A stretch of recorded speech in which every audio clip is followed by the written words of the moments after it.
Queridos amigos, queridas amigas, es un privilegio como siempre llegar hasta la intimidad de sus hogares.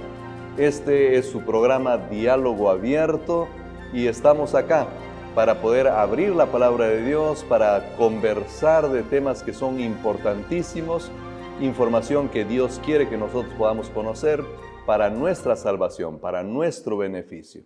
Como ya saben, somos sus amigos de la Facultad de Teología de la Universidad Peruana Unión. Y siempre será un gusto y un privilegio tenerte a ti como parte de la audiencia de este programa.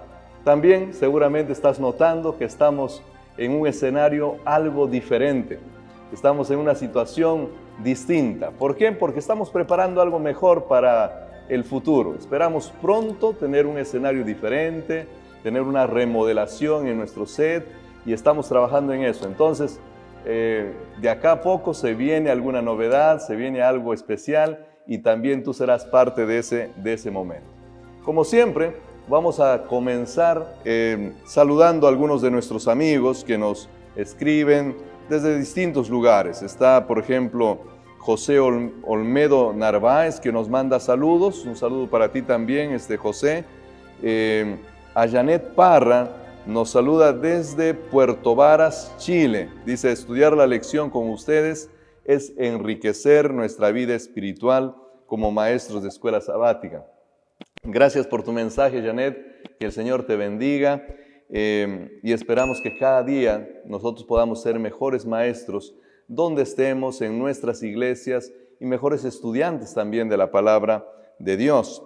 David Baltasar también nos manda un saludo desde Huaral, un saludo para ti también. Sara Angulo también nos manda un saludo desde Perú, dice ella, ¿no? Acá en nuestro país, está muy bien. Celi Mostacero también nos dice, qué hermosa lección, estudiemos más la lección, dice ella. Ángel Pescara nos saluda desde Guayaquil. Que Dios te bendiga a ti, Ángel, que el Señor pueda acompañarte también en tu estudio diario de la palabra del Señor. Que eso es lo que nosotros queremos, que ustedes estudien la Biblia todos los días. Abdón Bello, también un saludo para ti. Para Paula Castellar, que también nos manda un feliz sábado, dice bendiciones para ti también, que también pases un bendecido sábado. Ara López nos saluda desde Sinaloa, México. Que Dios te bendiga también a ti. Ara Silvia Valera nos saluda desde Tijuana. John Carter está escribiéndonos también y nos dice, excelente repaso de la lección. Gracias por sus palabras. No podemos leer todos los saludos, pero esperamos que tú puedas identificarte con este grupo de personas. Y donde tú estás, con seguridad Dios te conoce.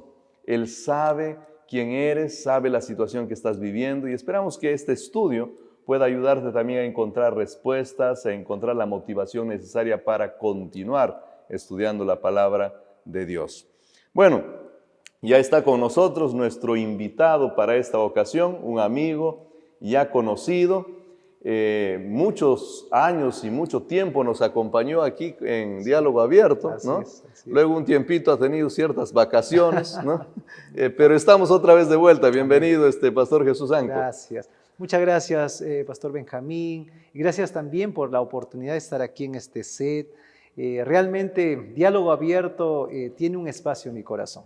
Sin duda, es un momento en el cual podemos juntos, y junto también a ti, mi apreciado amigo que nos estás viendo, oyendo, pues a repasar la palabra de Dios y profundizar sacando lecciones prácticas para nuestra vida. Sin duda, enriquecedor. Gracias. Bueno, hubieron años en los que no había pues esto de la transmisión en vivo, no habían los videos, era pura radio, ¿no? Hace unos 10 años atrás, donde nos sentábamos a hablar solo con el micrófono al frente. Así es. Han pasado los años y Dios ha permitido que esto vaya avanzando. Amén. De acá a poco tendremos un set nuevo. Es toda una bendición y seguramente vas a estar ahí también. No, sin duda, estoy muy emocionado por lo que has mencionado y yo creo que adelante la Facultad de Teología debe continuar creciendo y qué mejor pues con un set mucho mejor que el que tenemos ahora. Qué bueno, qué bueno. Gracias. Vamos a iniciar orando. Parece que puedes hacer esta primera oración. Ok. Vamos a orar. Señor y Padre que estás en el cielo, muchas gracias por esta oportunidad de podernos reunir como oyentes de tu palabra, como personas que quieren aprender más de ti. Háblanos, Señor, a través de la Biblia. Permite, Señor, que tu Santo Espíritu trabaje en el corazón de cada uno de los que está aquí en sintonía a través de las redes sociales, a través de los medios de comunicación. Y que tu Santo Espíritu los alcance, Señor, desde un mensaje de esperanza. Acompáñanos, Señor Santo, en el programa. En el nombre de Jesús. Amén. Amén, amén. Muchas gracias. Bueno, queridos amigos, ustedes saben que estamos para estudiar este material que estudiamos todos los días, semana a semana, nuestra lección de escuela sabática, ¿no? Y estamos ya entrando a la lección número 5. La lección número 5 para este 29 de octubre y se titula Resurrecciones antes de la cruz. Bueno, de paso, esto ya está, estamos justo iniciando nosotros ahora la semana jubilar de la Facultad de Teología. ¿No? Y es una semana de aniversario, es una semana de alegría, entonces de paso les comentamos a ustedes de que estamos en una semana de fiesta. Van a haber algunas transmisiones, van a haber actividades, nuestros estudiantes van a disfrutar de toda una serie de programaciones muy interesantes por la semana jubilar. Y sin duda que animo a los que están aquí sintonizando de que podamos realmente conectarnos, porque sé de que va a ser una programación muy buena y yo mismo voy a estar conectado allí. Gracias, gracias. Bueno, hay que estar ahí conectados viendo qué es lo que va a ocurrir porque van a salir varias cosas buenas, ¿no? Bueno, comencemos nuestro estudio, resurrecciones antes de la cruz. El Señor Jesús dijo que Él era la resurrección, pero parece que no fue solamente desde cuando Él vino, sino que incluso antes de su primera venida, Él ya era un poder obrando, haciendo resurrecciones, ya se manifestaba así. ¿Qué podemos hablar un poquito de eso?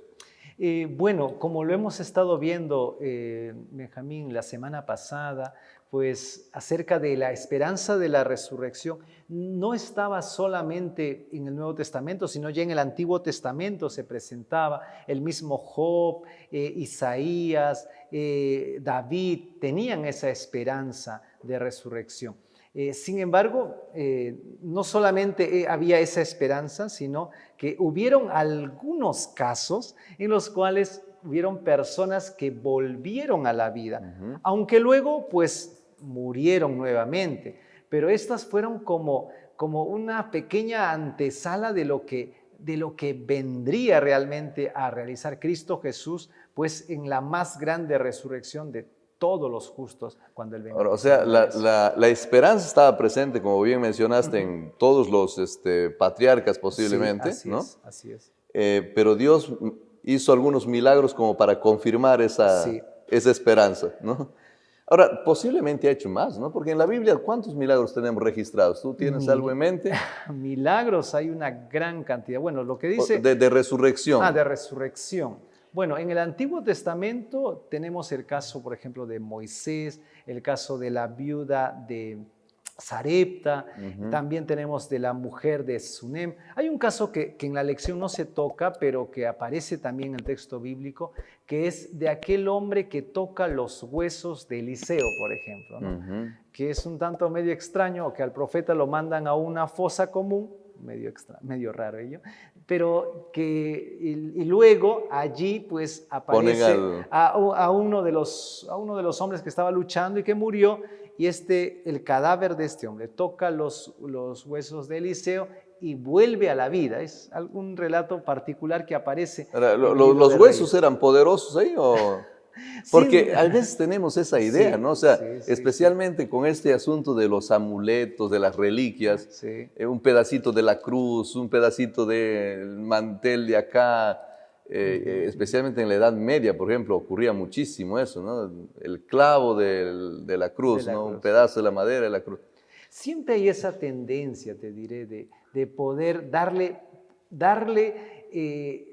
todo el crédito al objeto, a la astilla, al hueso, no lo sé, pero en realidad creo que San Juan 11:25 es claro cuando dice Jesús, yo soy, o sea, Él es la resurrección y la vida. O sea, si alguien vuelve a la vida es gracias a Cristo, es gracias a Él. No es por el manto, no es por la vara que puso el profeta, no es por el aliento que el profeta sopló. No, es Cristo Jesús y gracias a Él se tiene. O sea, la vida misma, y qué bueno que tú lo clarifiques acá, porque hemos estudiado en lecciones pasadas, por ejemplo, de que nosotros somos seres vivos y Dios sopló, dice así el texto, de forma poética, ¿no? Pero en realidad el dador de la vida es Dios, no es que haya un aire especial que da vida, sino es el poder de Dios que da vida y el poder de Dios también es el que lo quita, ¿no? La fuente única de vida es Cristo Jesús. El que tiene al Hijo, dice Primera de Juan, el que tiene al Hijo tiene la vida. Y Jesús lo repite en San Juan 11:25, San Juan 14:6, yo soy el camino, la verdad y la vida. Entonces, a veces queremos darle mucha vuelta a esa definición de qué es la vida, pero la Biblia no se hace problemas frente a eso. Dice la Biblia que Cristo Jesús, Él es la vida, el originador de la vida, la fuente de la vida en sí misma está en Cristo Jesús. Y el que esté muerto y cree en el Señor Jesús, Vivirá. aun cuando esté muerto, vivirá. Es la gran promesa. Amén. Bueno, entonces no fueron los huesos, no estábamos hablando del hueso. Pero ¿qué es lo que pasó ahí entonces? Mira, yo quisiera leer contigo, Segunda de Reyes, capítulo 11. Apreciados amigos, vamos al texto bíblico. Segunda de Reyes, capítulo 13, el versículo 20 y 21. Los versículos 20 y 21. Dice, y murió Eliseo y lo sepultaron. Entrado el año, vinieron bandas armadas de moabitas a la tierra. Y aconteció que al sepultar unos a un hombre, súbitamente vieron una banda armada y arrojaron el cadáver en el sepulcro de Eliseo.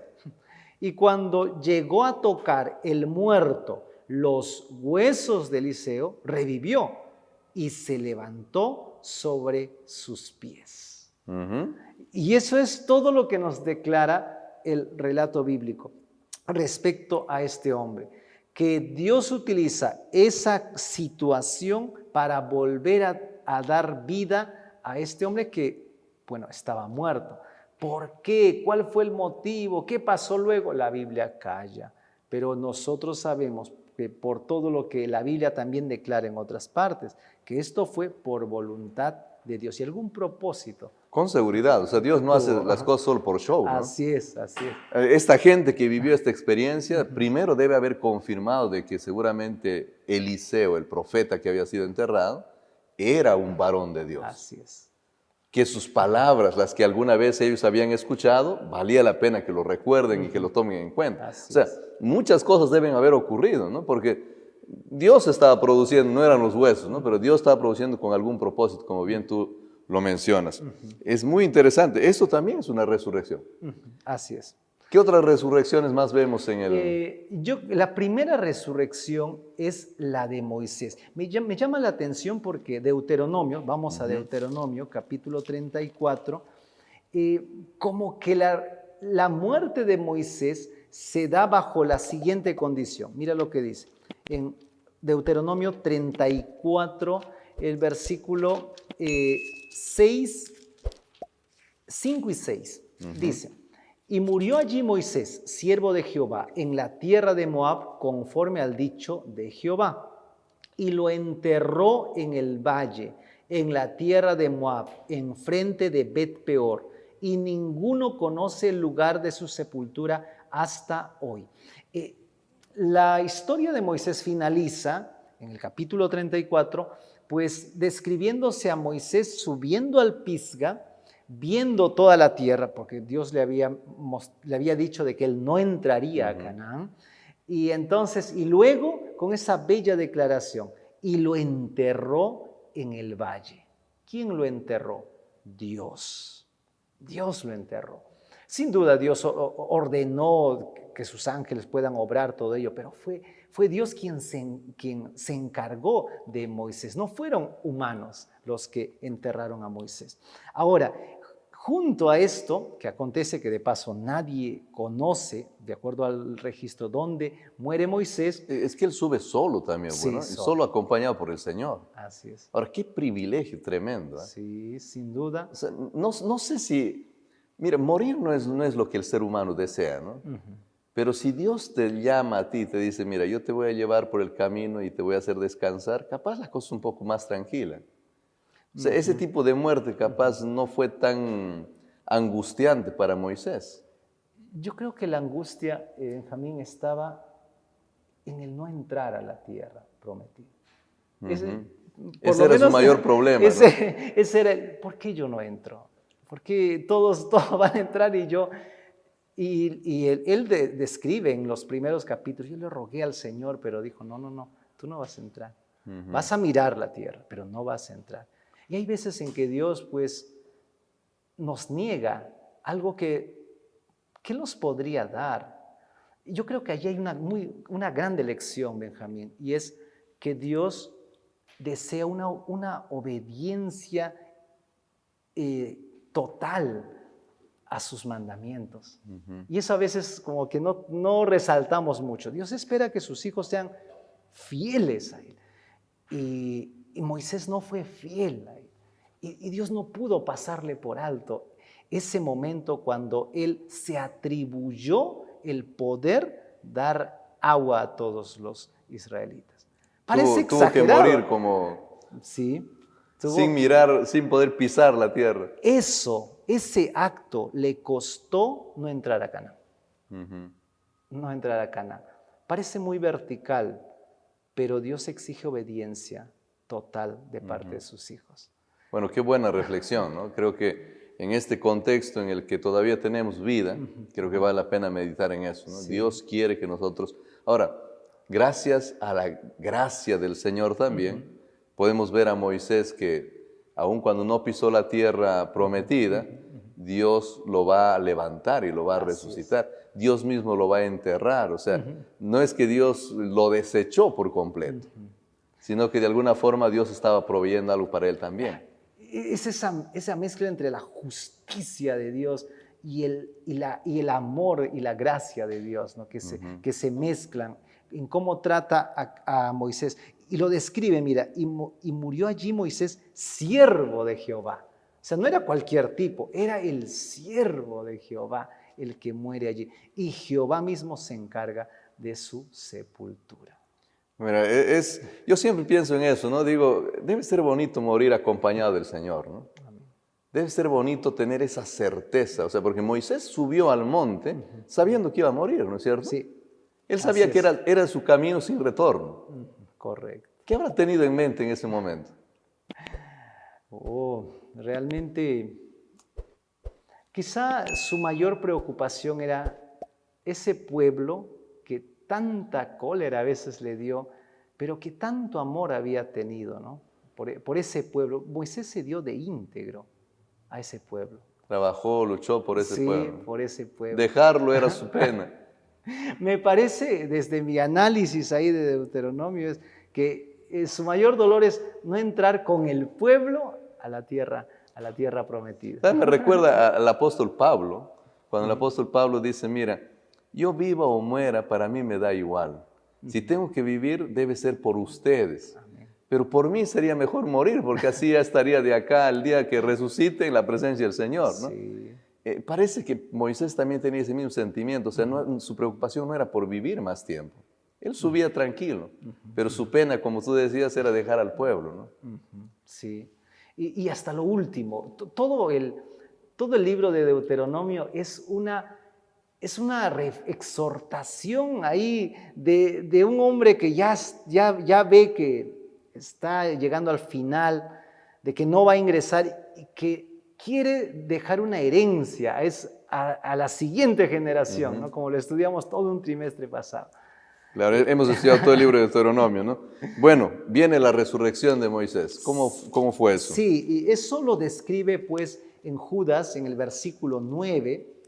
Ahí dice el texto bíblico, en el versículo 9, pero cuando el arcángel Gabriel contendía con el diablo disputando con él por el cuerpo de Moisés, no se atrevió a proferir juicio de maldición contra él, sino que dijo: el Señor te reprenda.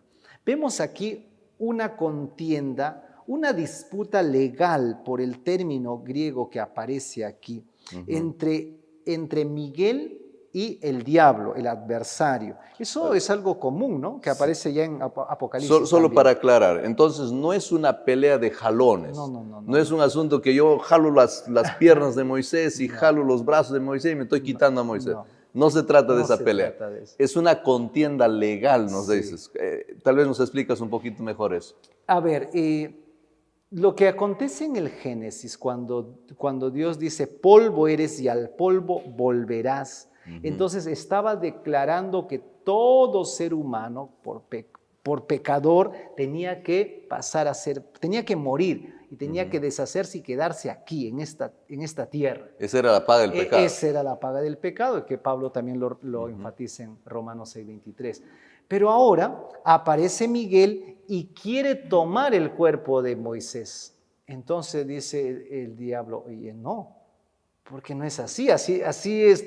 Claramente se ha establecido de que él ha pecado, él ha cometido errores. Y tiene un pecado tremendo que no le dejó entrar a la tierra prometida. Exacto, todo ello, así que no puedes llevarlo.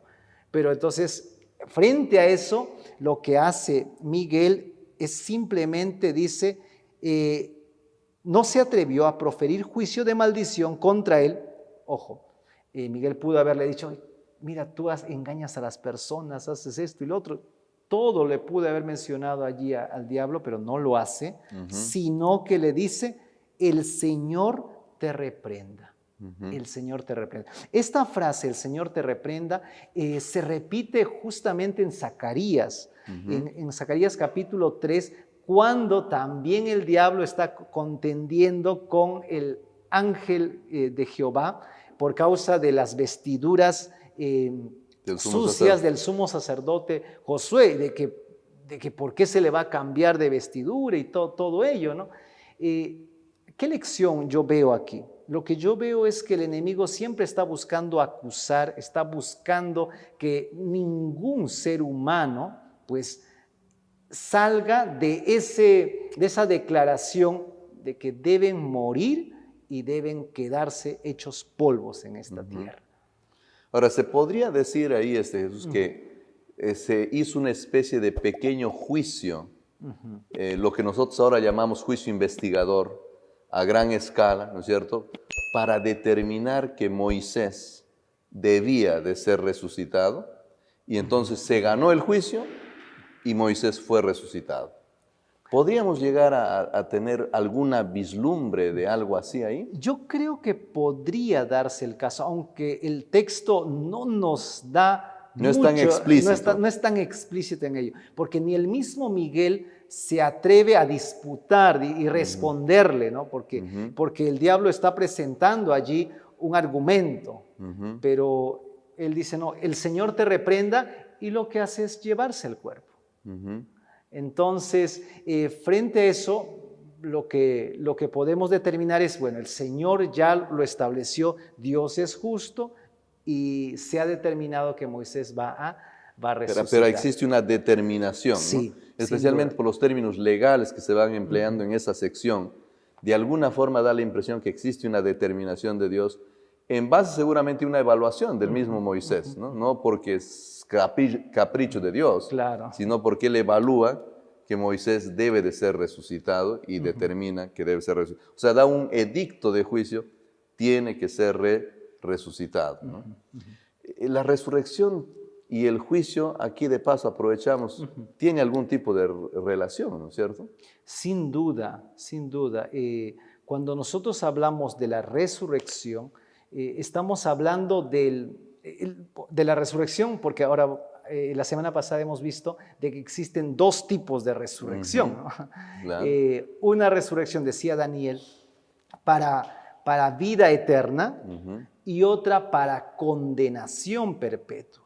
Entonces, en ese caso, la resurrección, basado en Daniel capítulo 12, viene a ser el inicio de la retribución que se le va a dar a la persona, sea para vida eterna o sea para muerte y condenación perpetua. O sea, el juicio de Dios es la antesala, la resurrección. Sí. Una vez que Dios hace el juicio, viene la resurrección, ¿no?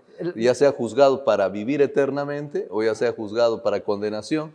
Entonces, una vez pasado eso, viene la resurrección. Sí, porque en la resurrección prácticamente va a aperturar ya la ejecución de ese juicio previo que se debe haber dado. Bueno, es probable entonces que con Moisés haya habido alguna cosa chiquitita y una pequeña antesala de eso, ¿no?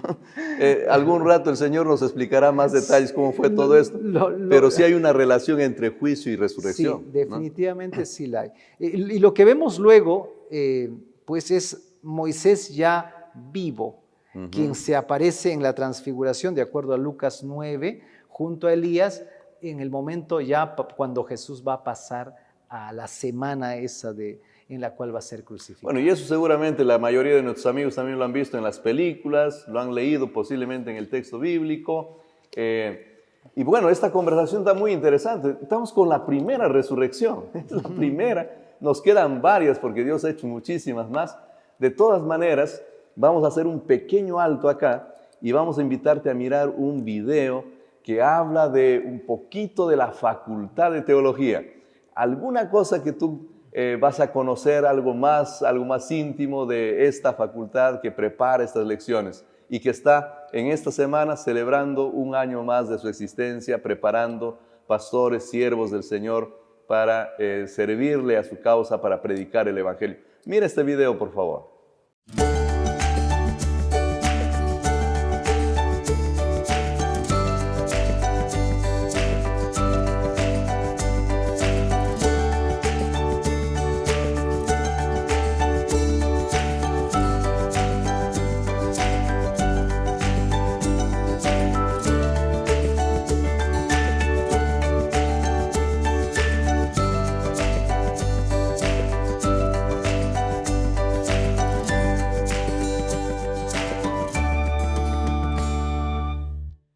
Queridos amigos, espero que hayan disfrutado de este video. Es un pequeño adelanto, algunas cosas bonitas vienen por delante también para mostrar un poco más la Facultad de Teología.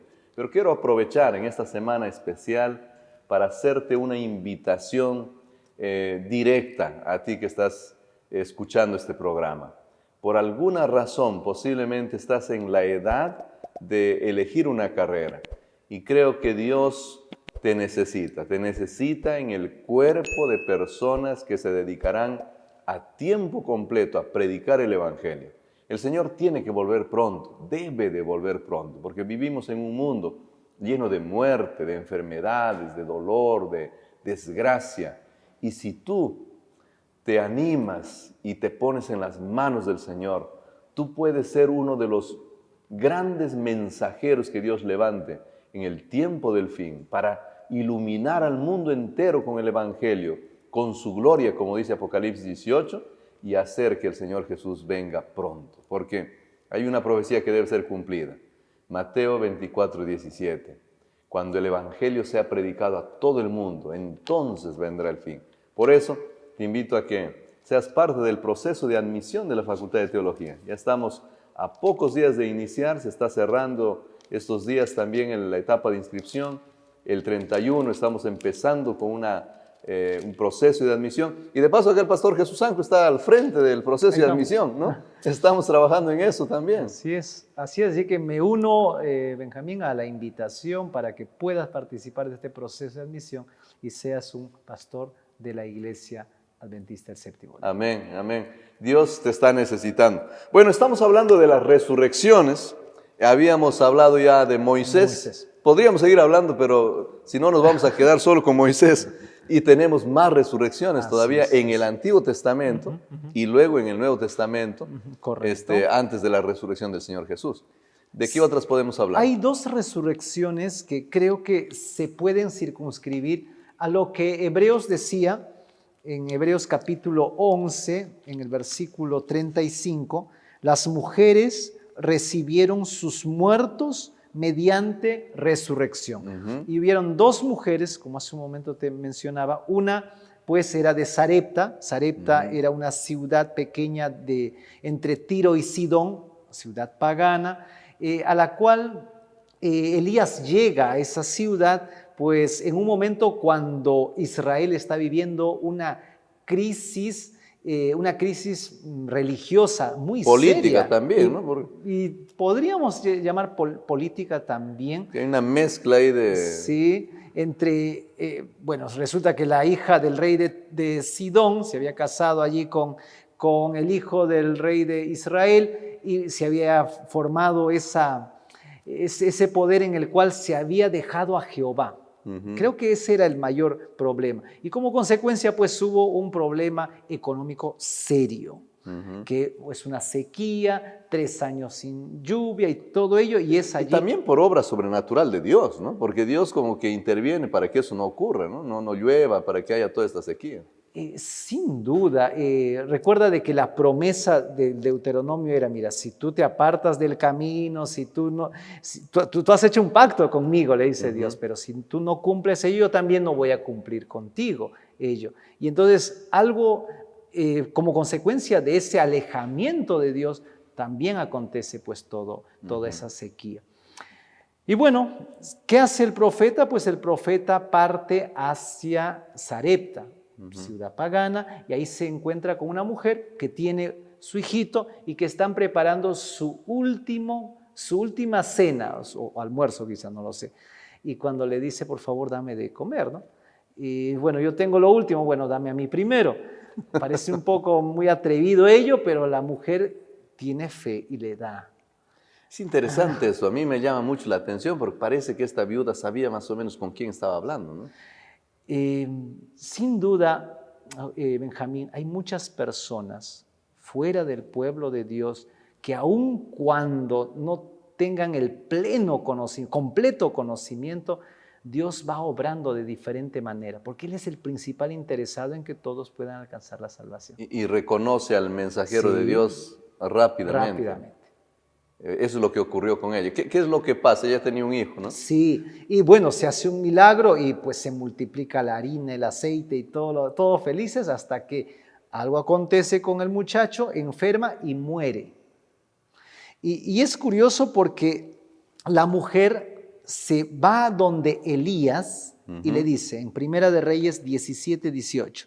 Ella dijo a Elías, ¿qué tengo yo contigo, varón de Dios? ¿Has venido a mí para traer a memoria mis iniquidades y para hacer morir a mi hijo? Mira que la mujer reconoce que él es varón de Dios, pero le reclama del por qué ha acontecido todo ello. Creo que es una respuesta natural de toda persona frente a una pérdida de un ser querido, de una madre frente a su hijo, ¿no? Peor todavía se trataba de una viuda, ¿no? Sí. Porque en aquel momento y en esa temporada, ser viuda, tener un único hijo y se te muere el único hijo era quedar en el abandono total. En el abandono total, así es. Y es allí donde Dios utiliza a Elías y pues dice el versículo 22 y 23, y Jehová oyó la voz de Elías y el alma del niño volvió a él y revivió, tomando luego Elías al niño, lo trajo al aposento a la casa y lo dio a su madre. Llama la atención cómo hace Elías todo el procedimiento que realiza. Dice el texto que se tendió sobre el niño 3 veces. Y clamó a Jehová pidiendo de que pues el niño pueda resucitar. Detalles muy interesantes, ¿no? Sí. ¿Por qué Dios deja esos detalles? ¿Será que nos está diciendo cómo tenemos que hacer para resucitar a la gente? Dios obra de maneras muchas veces, a veces que quizá en nuestro tiempo pueden resultar extrañas, pero que tuvieron en su momento un significado particular. Que de repente para nosotros, por el hecho de que ya estamos en otro momento, en otra cultura, no lo entendemos muy bien, pero sin duda tenían un propósito. Especialmente en el contexto en el que ellos estaban viviendo, ¿no? Tirarse varias veces encima, unirse con ese cuerpo, Sí. representar algo que tal vez la misma madre estaba entendiendo mejor, o sea, comprendía mejor qué es lo que realmente está pasando, aun cuando ella tal vez no estaba mirando todo esto de acá. Ahora, pero no nos están diciendo que existen ciertos parámetros que nosotros tenemos que hacer y entonces va a ocurrir el milagro, ¿no? No, sin duda. Volvemos a lo que menciona Hebreos, ¿no? Hebreos habla de que mujeres también recibieron a sus muertos, pero eso fue por el poder de Dios, más que por el proceso que realizó allí el profeta. En el tiempo del profeta Elías también, había, por ejemplo, la costumbre también de rasgarse los vestidos. Sí. Había la costumbre de tirarse ceniza en la cabeza. Así es. Pero era toda una muestra de mi fervor y una muestra de mi deseo de acercarme a Dios, de mi clamar, de decir, Señor, por favor, haz esto. Es como si hoy en día yo pasaría de rodillas una hora entera. Estaría mostrando que realmente necesito hablar con Dios y estoy hablando con Dios con mucho fervor. Entonces, capaz lo que nos está mostrando acá simplemente es cuán fervoroso era Elías al hacer un pedido al Señor, ¿no? Sin duda, porque el texto luego menciona, y Jehová oyó la voz de Elías, y el niño revivió. De repente, apuntar algo bien claro. Punto número 1, la mujer va a Elías. Punto número 2, Elías va a Dios y va con clamor, con intensidad y ruega a Dios.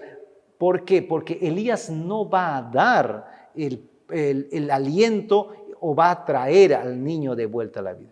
Elías es consciente, sabe ello, sabe que depende de Dios y de que en ese momento el suplicar, el rogar, pues al final es Dios quien va a determinar. Y Dios oye y el hijo resucita. Excelente comentario. Solo quisiera recalcar entonces lo que acaba de decir Pastor Jesús. La mujer va a Elías y Elías va a Dios, porque el único capaz de dar vida, el único capaz de solucionar nuestros problemas de verdad es Dios. Él es la fuente final a la que todos tenemos que recurrir para encontrar respuestas definitivas a nuestros problemas, ¿verdad? Bueno, hay más resurrecciones y el tiempo se nos está volando. ¿Qué otras resurrecciones pueden mencionar? A ver, rápidamente, tenemos la resurrección del hijo de la mujer de Sunam. Ahora, Sunam viene a ser ya una ciudad propia, pues, o Sunem, perdón, propia de lo que es el pueblo de Israel.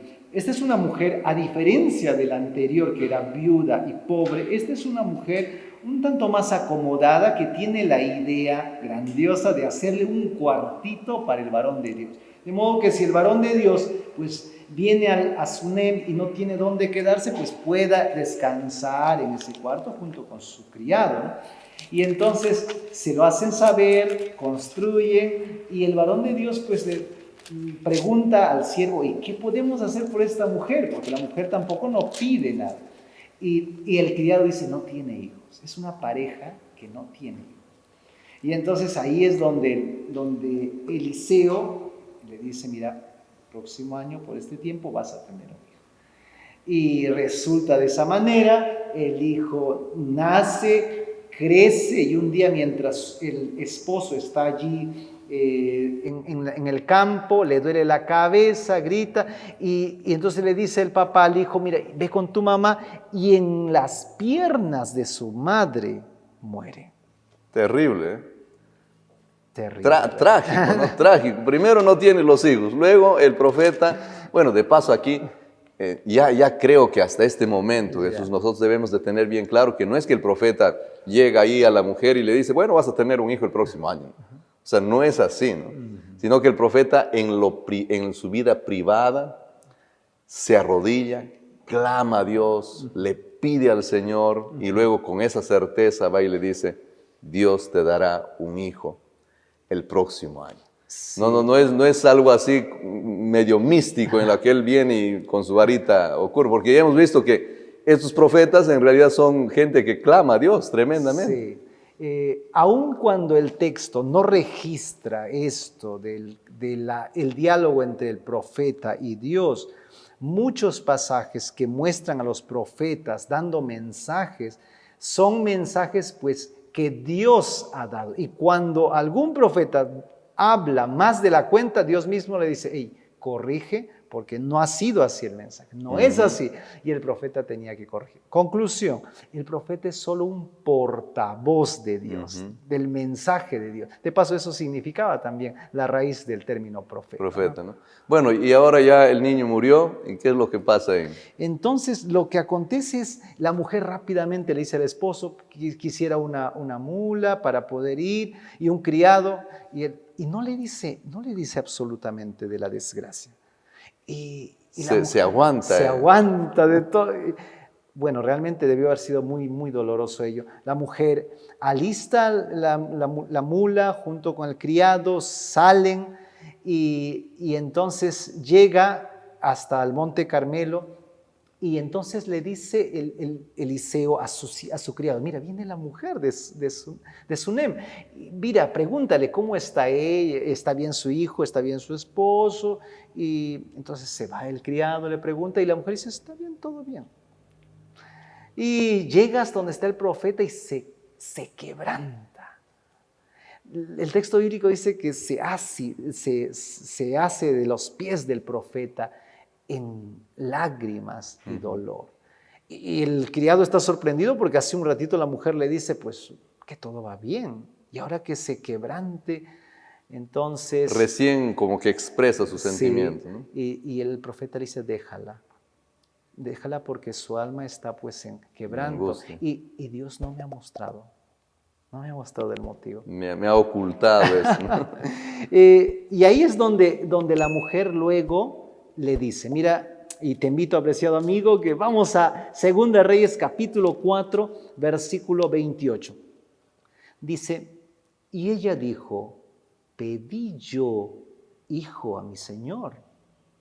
¿No dije yo que no te burlases de mí? Dos preguntas muy sinceras de una persona quebrantada. Yo te pedí, hijo. ¿Y no te dije acaso que no te burles de mí? Porque darle un hijo y ahora quitárselo era como una burla, ¿no? Sí, así es. Y entonces, el versículo 30, o versículo 29, dice, entonces él dijo a Giezi, ciñe tus lomos, toma mi báculo en tu mano, ve, si alguno te encontrara, no le saludes, si alguno te saludare, no le respondas, pondrás mi báculo sobre el rostro del niño. Y dijo la madre del niño, vive Jehová y vive tu alma, que no te dejaré. Inmediatamente el profeta le dice que vaya y que pueda colocar su báculo. Otra manera también media extraña de poder dar ese proceso a través del cual Dios iba a manifestarse. Pone el báculo sobre el muchacho, pero algo acontece que no despierta. No despierta. Y ahora está más preocupado y dice, versículo 32, y venido Eliseo a la casa, he aquí que el niño estaba muerto, tendido sobre su cama. Entrando él entonces, cerró la puerta tras ambos y oró a Jehová, y después subió y se tendió sobre el niño, poniendo su boca sobre la boca de él, sus ojos sobre sus ojos, sus manos sobre sus manos. Así se tendió sobre él, y el cuerpo del niño entró en calor. Volviéndose luego, se paseó por la casa a una y otra parte, después subió y se tendió sobre él nuevamente, y el niño estornudó 7 veces y abrió sus ojos.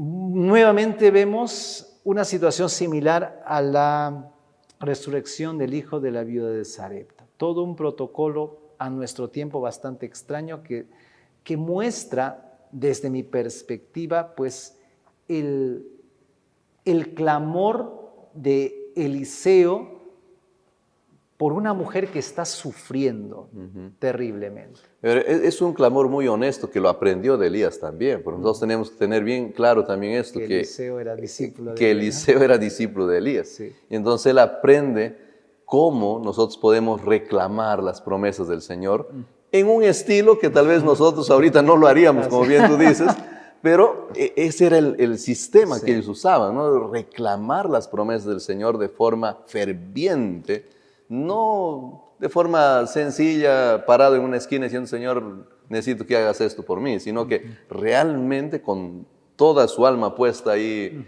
a los pies del Señor, ¿no? Y Él hace eso y Dios va a obrar este otro milagro impresionante. Resurrecciones antes de la resurrección del Señor Jesús. Así es, así es. Deben haber habido muchas más resurrecciones posiblemente en el Antiguo Testamento. Yo creo que sí, pero sin duda, pues, no todas las resurrecciones están registradas en el texto bíblico, Claro. sin lugar a dudas. Nadie en el Antiguo Testamento escribió lo que Juan escribió en el Nuevo, ¿no? Cuando él dice, si tendría que escribir todo lo que el Señor Jesús hizo, me faltaría la tinta y me faltarían los papeles, pero con seguridad también en el Antiguo Testamento el Señor obró muchas más cosas, ¿no? Así como Jesús obró un ministerio de 3 años, cada profeta obró pues prácticamente una vida entera, una vida entera. Y sin duda la vida de cada profeta era pues prácticamente una vida llena de obras grandiosas de parte de Dios a través de él. Bueno, el tiempo se nos acaba, pero vayamos con las resurrecciones en la etapa del Señor Jesús así rapidito, por lo menos mencionemos algunas de estas resurrecciones y algunos puntos importantes. 3 resurrecciones. La primera resurrección es el hijo de la viuda de Naín. Llama la atención esta resurrección porque la mujer, a diferencia de las 2 mujeres que solicitaron una ayuda por la muerte de su hijo, esta mujer no pidió nada. Esta mujer simplemente estaba viendo cómo los hombres cargaban el féretro que llevarían a su único hijo hacia el sepulcro. Una mujer viuda que su último sustento, su último y único sustento, se estaba yendo. Me llama la atención, Benjamín, ¿sabes el texto bíblico cuando dice, y la vio Jesús y se compadeció? Y se compadeció. Pena de ella. Sí, sí, y eso es lo que declara el texto bíblico.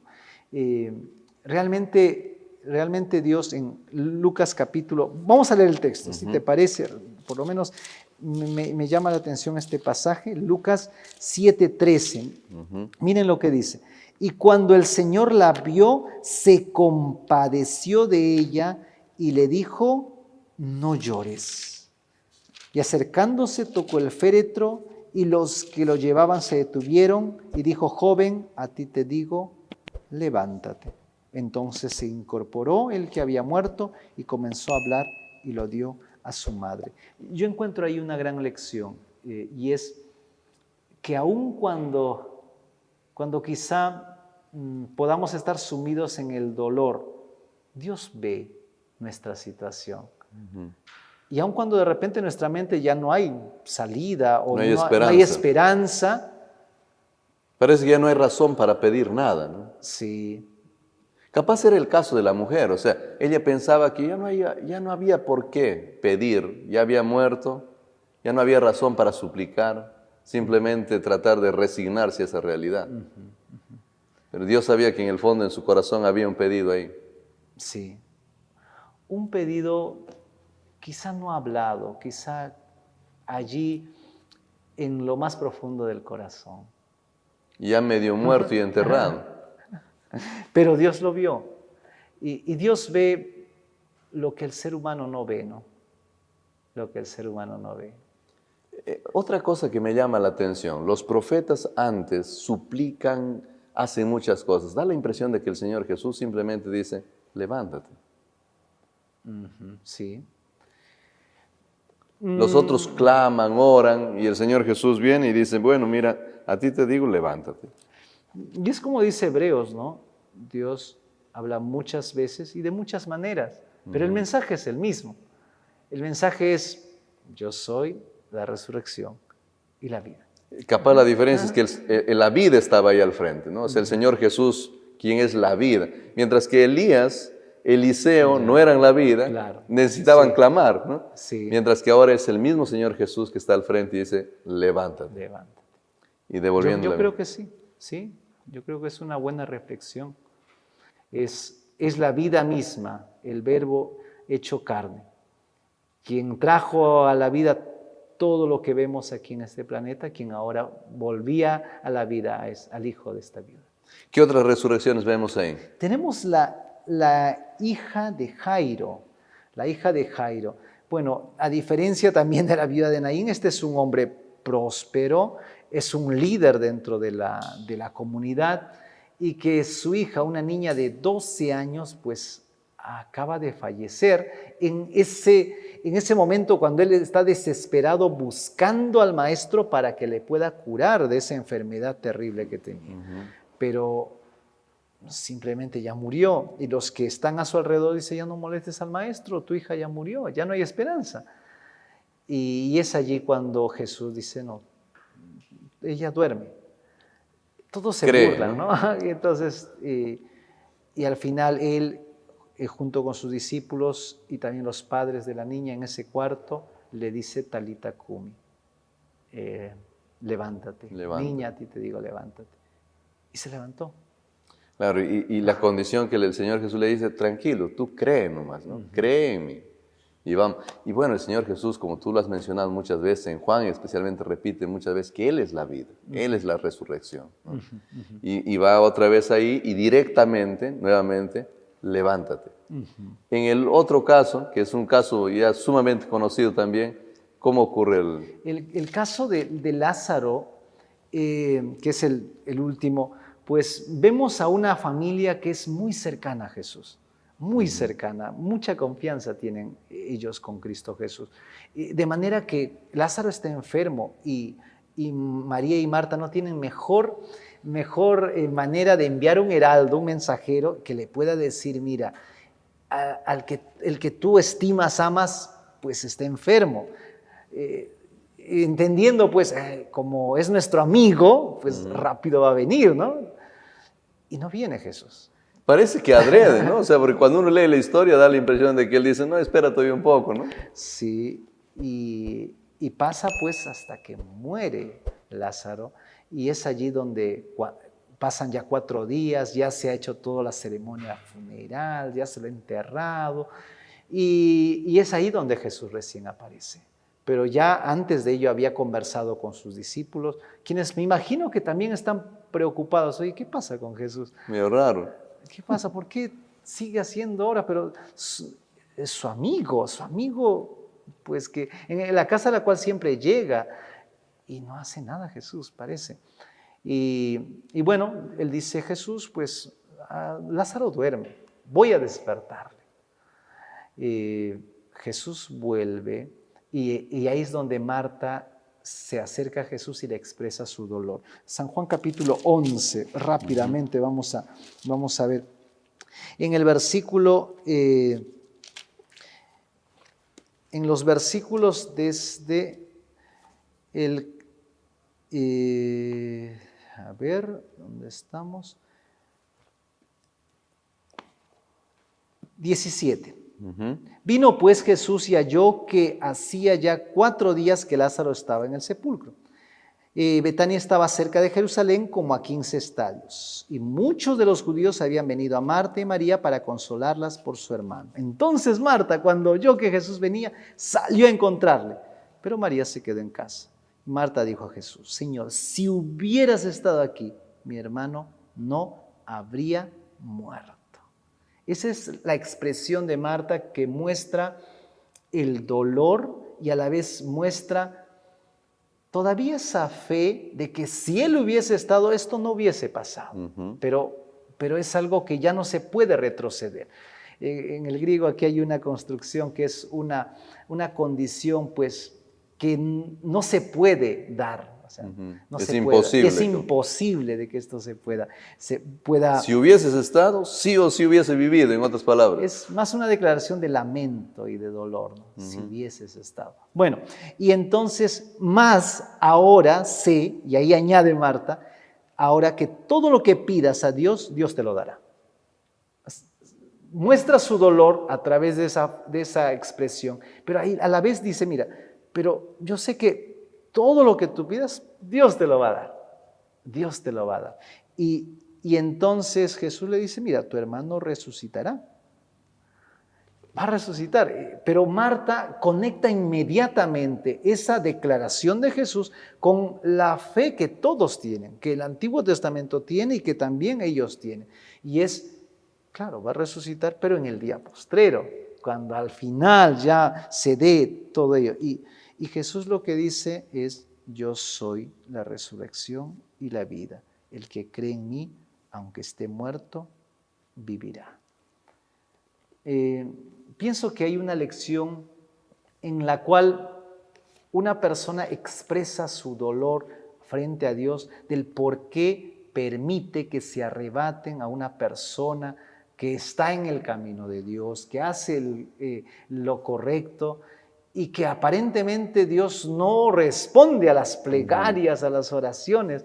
Y yo estoy seguro que de repente hay muchas personas que están aquí oyendo que están orando por un familiar que está enfermo gravemente. Ujú. Y parece que a Dios como que no le interesa. No responde, no No escucha. responde, dice, y uno se desespera. Y ahora peor cuando la muerte llega. Y entonces, ¿pero qué pasó, no? ¿Qué pasó? Y ahí es donde surge la promesa, Benjamín, que dice, yo soy la resurrección y la vida. Aunque muera la persona, va a vivir, Ujú. va a vivir. Y pienso que el hijo de la viuda, como también la hija de Jairo y Lázaro, quienes resucitaron, corroboran esa esperanza bendita de que un día la muerte será absorbida en victoria. Jesús es el que nos dará esa oportunidad Así de es. vivir eternamente, ¿no? Amén. Y aun cuando en este mundo, queridos amigos, nosotros tengamos que a veces descansar o tengamos que ver a nuestros seres queridos descansar delante de nosotros, tenemos la certeza en la palabra de Dios de que nuestro Señor, el Señor Jesús, es resurrección para nosotros.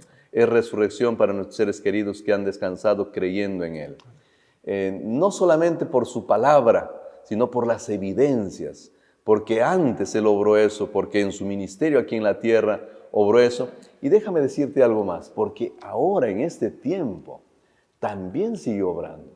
Porque si tú investigas un poco, te vas a dar cuenta que Dios sigue haciendo milagros portentosos en el mundo, en lugares a veces menos pensados. Dios obra milagros para que la gente lo conozca y vea que Él es un Dios real. Así que te invitamos a creer en ese Señor, te invitamos a fortalecer tu fe en ese Dios poderoso que nos da la vida y la resurrección. Vamos a cerrar con algunas palabras finales tuyas y luego de eso estaré haciendo una oración.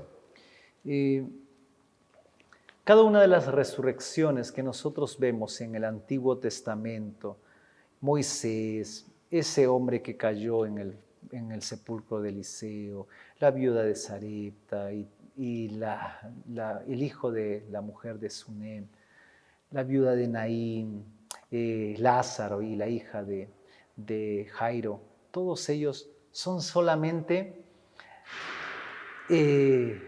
una garantía de que Jesús no nos está narrando por ahí una historieta o una palabra motivadora, no. Jesús nos está prometiendo algo real, de que aún si la muerte llegara a nuestra vida, nosotros volveremos a la vida para obtener la vida. Amén, amén. Muchísimas gracias. Vamos a orar, acompáñenos ahí haciendo esta oración. Padre querido, Señor, te agradecemos por la vida que nos das. Gracias porque todavía nosotros podemos conscientemente creer en ti. Amén, Señor. Podemos también a otras personas animarlas, Señor, a creer en ti. Pero danos esa seguridad de que aun cuando llegue la muerte a nuestra vida, si nosotros descansamos en tus manos, tú eres poderoso para traernos nuevamente a una vida y a una vida eterna, donde disfrutaremos de una vida sin dolor, una vida en la que no existirá más maldad, una vida eterna en tu presencia y disfrutando de la santidad del cielo. Por favor, Señor, danos esa seguridad. Ayuda a los amigos que están ahora mirando este programa y dales a ellos también la certeza. No sabemos qué es lo que están pasando ahorita. Capaz alguno está justamente pasando un momento difícil porque está teniendo que dejar en el descanso a uno de sus seres queridos. Dales este conforto, dales esta seguridad a cada uno de ellos, Señor. Te pedimos que tu presencia nos acompañe y acompañe a nuestros amigos. Lo hacemos en el nombre de nuestro Señor Jesús. Amén. Amén. Que Dios los bendiga. Este es su programa Diálogo Abierto y entonces nos vemos la próxima semana.